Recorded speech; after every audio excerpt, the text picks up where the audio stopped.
ان میں سے بعض نے اپنے کنوں کو اپنے ساتھ لے کر بھاگنے کی بھی کوشش کی، کنبوں کو اپنے ساتھ لے کر بھاگنے کی کوشش کی، لیکن فوج نے انہیں روک دیا۔ مجاہدین کا لشکر دمشق سے زیادہ دور نہیں رہ گیا۔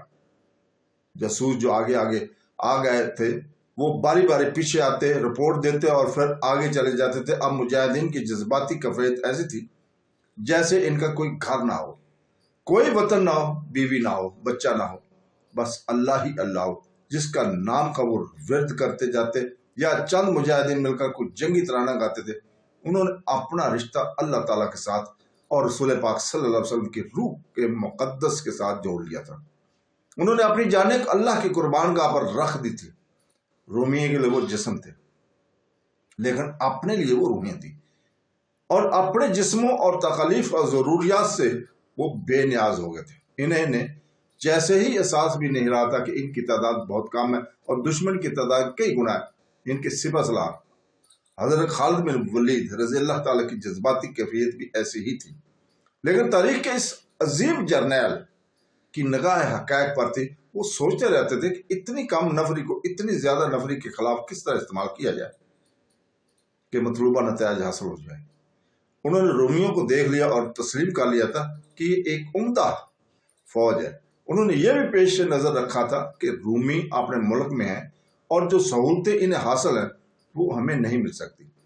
شکست کی صورت میں مسلمانوں کے لیے وہاں کوئی پناہ گاہ نہیں تھی۔ اس صورت میں انہیں قید یا قتل ہونا تھا۔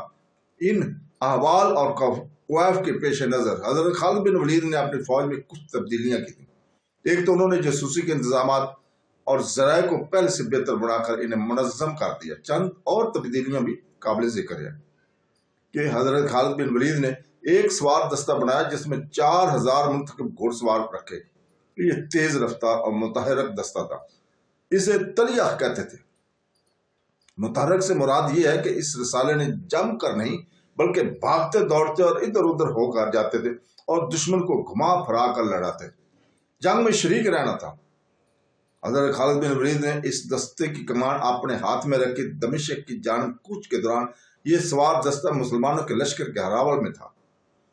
کوچ کا چوتھا دن تھا۔ ہراول کا یہ سوار دستہ ایک بستی مراج الصفر کے قریب پہنچا تو آگے گئے ہوئے 2 جاسوس آئے۔ حضرت خالد بن ولید اس دستے کے ساتھ تھے۔ جاسوسوں نے انہیں بتایا کہ تھوڑی دور آگے رومی فوج تیاری کی حالت میں پڑاؤ کیے ہوئے ہیں۔ جاسوسوں کے اندازے کے مطابق وہ مقام دمشق سے 12-13 میل دور تھا۔ مورخوں نے لکھا ہے اس موقع پہ کہ اس رومی فوج کی تعداد 12,000 تھی اور اس میں زیادہ تر سوار تھے۔ اس کے 2 سالار تھے، ایک ازازیر اور دوسرا قلوس۔ یہ وہی سالار تھے جن کی آپس میں دشمنی تھی۔ انہیں دمشق کے سپہ سالار توما نے اس منصوبے کے تحت بھیجا تھا کہ مسلمانوں کے لشکر کو دمشق تک نہ پہنچنے دیا جائے۔ اگر اسے تباہ نہ کیا جا سکے تو اتنا کمزور کر دیا جائے کہ واپس چلا جائے۔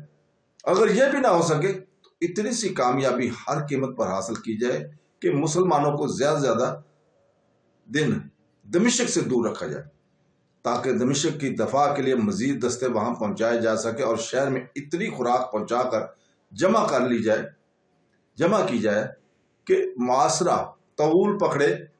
اگر زیادہ دیر پکڑے تو شہر میں قحط کی صورت پیدا نہ ہو۔ حضرت خالد بن ولید کے لیے یہ مسئلہ پیدا ہو گیا کہ ان کے ساتھ ہراول کا صرف یہ سوار دستہ تھا جس کی نفری 4000 تھی۔ باقی لشکر ابھی بہت دور تھا۔ ہراول کی رفتار تیز تھی۔ دشمن کی موجودگی کی اطلاع پر حضرت خالد بن ولید نے رفتار سست کر دی۔ اس کا ایک مقصد یہ تو تھا کہ پورا لشکر آ جائے اور دوسرا یہ کہ دشمن کے قریب شام کو پہنچے تاکہ رات کو آرام کیا جا سکے اور صبح سویرے لڑائی شروع کی جائے۔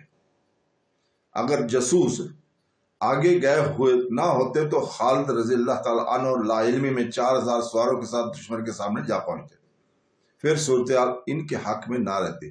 رومیوں کے اس 12,000 لشکر نے بڑی اچھی جگہ پڑاؤ ڈالا ہوا تھا۔ وہاں ایک وادی تھی جس میں گھنے درخت تھے اور ایک پہاڑی تھی۔ رومی اس پہاڑی کے سامنے اور وادی کے منہ میں تھے۔ انہوں نے لڑائی کے لیے یہ جگہ منتخب کی تھی جو ان کو کئی جنگی فائدے دے سکتی تھی۔ مسلمان اس پھندے میں آ سکتے تھے۔ حضرت خالد بن ولید نے اپنی رفتار ایسی رکھی کہ سورج غروب ہونے سے ذرا پہلے دشمن کے سامنے پہنچے. دشمن سے ان کا فاصلہ 1 میل کے لگ بھگ تھا. حضرت خالد بن ولید نے اپنے دستے کو روک لیا اور وہیں پڑاؤ کرنے کو کہا. سورج غروب ہو گیا. اس وقت سورج غروب ہو گیا، اس لیے یہ خطرہ نہ رہا کہ دشمن حملہ کر دے گا. جمادی الثانی 13 ہجری کی چاند کی 18ویں تاریخ تھی. آدھی رات کو چاندنی بڑی صاف تھی. حضرت خالد بن ولید پیادہ آگے چلے گئے. رومیوں کے سوار گشتی سنتری گشت پر تھے. حضرت خالد بن ولید ان سے بچتے بچاتے پہاڑی تک چلے گئے. وہ زمین کے خط و خال کا جائزہ لے رہے تھے.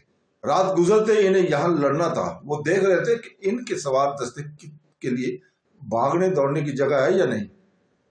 حضرت خالد بن ولید کے لیے پریشانی یہ تھی کہ ان کا لشکر بہت دور تھا. انہوں نے پیغام تو بھیج دیا تھا کہ رفتار تیز کرے، پھر بھی لشکر جلدی نہیں پہنچ سکتا تھا. اس کی رفتار تو پہلے ہی تیز تھی. مسلمانوں کا کوچ ہوتا ہی تیز تھا. 19 اگست 634 عیسوی 19 جمادی الثانی 13 ہجری کی صبح طلوع ہوئی. فجر کی نماز سے فارغ ہوتے حضرت خالد بن ولید سالار مسلمانوں نے لشکر نے اپنے سوار دستے کو جنگ کی تیاری کا حکم دے دیا. رومی بھی تیاری میں آ گئے. حضرت خالد بن ولید نے رومیوں کی ترتیب دیکھی تو انہیں شک ہوا کہ رومی حملے میں پہل نہ کرنا چاہتے. حضرت خالد بن ولید بھی پہل کرنے کی پوزیشن میں نہیں تھے. انہیں اتنا وقت درکار تھا کہ باقی لشکر پہنچ جائے. حضرت خالد بن ولید نے رومیوں کا ارادہ معلوم کرنے کے لیے اپنے سوار دستے کے ایک حصے کو حملہ کرنے کے پیچھے یا دائیں بائیں نکل جانے کا حکم دے دیا. اس طرح تقریباً 1000 گھوڑے سمندری طوفان کی موجوں کی طرح گئے. رومیوں نے حملہ روکنے کی بجائے یہ حرکت کی کہ پیچھے ہٹنے لگے. تو دوستو اس کے ساتھ ہی آج ہم یہاں پہ اجازت چاہتے ہیں. کل انشاءاللہ تعالی ہم اسی جگہ سے شروع کریں گے. کل 1 جنوری ہے سن 2026، اس لیے ہم آپ کو خوش آمدید کہتے ہیں نئے سال کے لیے. اللہ حافظ.